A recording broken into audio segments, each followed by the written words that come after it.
औज़ुबिल्लाहि बिस्मिल्लाहिर्रहमानिर्रहीम। मैं हूं ज़हीर आलम और आप देख रहे हैं मेरा यूट्यूब और फेसबुक चैनल V5 मीडिया। पूरी उम्मत मुसलमान को रमज़ान का चाँद मुबारक हो, जबकि पाकिस्तान के वासियों को रमज़ान और महंगाई दोनों का चाँद मुबारक हो। रमज़ान के मुक़द्दस महीने में सारिफ़ीन के लिए एक बहुत बड़ी परेशानी मसनूई महंगाई है। इसमें कोई दो राय नहीं है कि वतन अज़ीज़ में महंगाई तारीख़ की बुलंद तरीन सतह पर मौजूद है। लेकिन ये भी एक तलख़ हकीकत है कि रमज़ान की आमद के साथ ही अशियाए ख़ोर-ओ-नोश की कीमतें हमारे यहाँ अज़ाफ़ी तौर पर बढ़ जाती हैं। यूटिलिटी स्टोर्स तो पहले ही बेकार हैं, सस्ते बाज़ार भी अब बराए नाम ही सस्ते बाज़ार रहे हैं।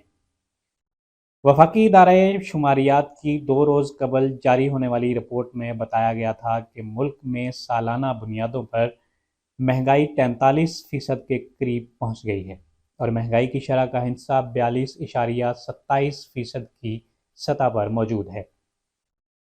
इदारे शुमारियात की रिपोर्ट में बताया गया था कि एक हफ्ते में 29 से ज़ायद अशिया की कीमतों में मज़ीद इजाफा हुआ है। आलमी मईशत के बारे में वर्ल्ड बैंक की जारी करदा रिपोर्ट के मुताबिक पाकिस्तान में महंगाई की सूरत हाल को 70 के अशरे के बाद बुलंद तरीन करार दिया गया है।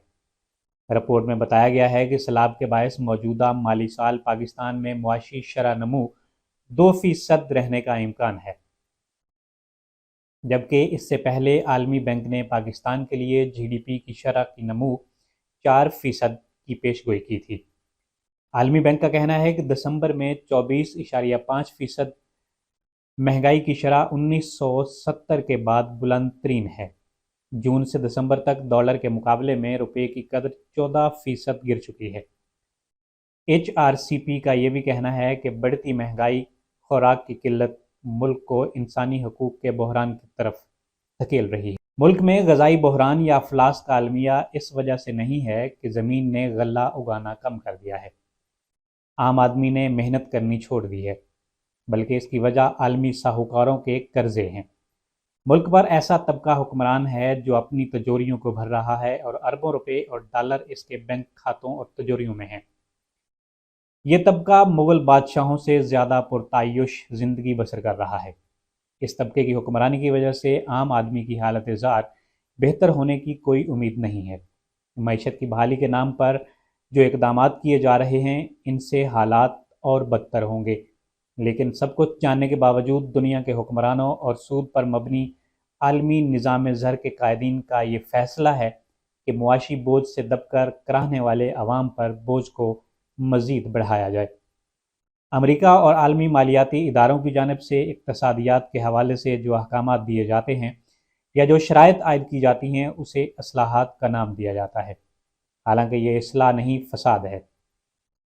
आज पाकिस्तान की तबाही का सबब यही नाम निहाद इस्लाहात है। ये बात ज़ोर शोर से जारी है कि मुआशी अदम इस्तेहकाम और कौमी सलामती एक दूसरे से मुंसलिक हैं। अगर कौमी सलामती को यकीनी बनाने के लिए भी मुआशी इस्तेहकाम ज़रूरी है कि ऐसे इक़्तिसादी मुआहदे न किए जाएँ जो सियासी ग़ुलामी का सबब बनते हैं। लेकिन हमारे हुक्मरान अपने मफादात, हवस से दौलत और इक़्तिदार के लिए अमेरिका और आलमी मालियाती इदारों के ग़ुलाम बन चुके हैं। ये तो अवाम ने अपनी आँखों से देख लिया कि अब तो वज़ीर ख़ज़ाना मुकर्रर करने का अख्तियार भी मकामी हुक्मरानों के पास नहीं रहा। लेकिन मजाल है हमारे ज़राए अबलाग पर इस हवाले से कोई प्रोग्राम हुआ हो। हमारा मीडिया भी मौजूदा हुकूमत की तरह इमरान खान की गिरफ़्तारी पर ज़ोर दे रहा है और हुकूमती रिट कायम करने की बातें हो रही हैं। याद रखिएगा, ये वही मीडिया है जिसने लाल मस्जिद के वाक़े में भी ऐसी ही रिपोर्टिंग की थी और इसके बाद हुकूमती रिट कहाँ कायम हुई, आप लोग बखूबी जानते हैं। दूसरी जानिब सलाम है हमारी अदलिया को, जो तेज़ तरीन इंसाफ की फराहमी का कोई मौका हाथ से नहीं जाने देती। इस्लामाबाद के थाना संजानी में दहशतगर्दी के दफ़ात के तहत दर्ज मुकदमे में इंसदाद दहशतगर्दी अदालत ने रिमार्क्स दिए कि इमरान खान को अगर अदालत आना है तो वो तारीख़ हमें बता दें। वाह तेरा इंसाफ, यानी मुल्ज़म तारीख़ बताए।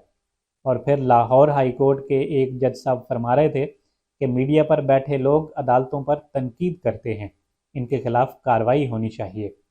जनाब मोहतरम जज साहब, अपने निज़ाम इंसाफ पर भी अगर आप थोड़ी सी तवज्जो दें तो कोई आप पर तनकीद करने की जुर्रत ना करे। जब आपका इंसाफ गरीब और अमीर में फ़र्क करेगा तो तनकीद भी होगी। اور شاید اس تنقید کا آپ پر اثر نہ ہو، لیکن یاد رکھیے گا وہ دن بھی آئے گا جب نام پکارے جائیں گے۔ آج کے لیے اتنا ہی، اجازت دیجیے، اللہ حافظ۔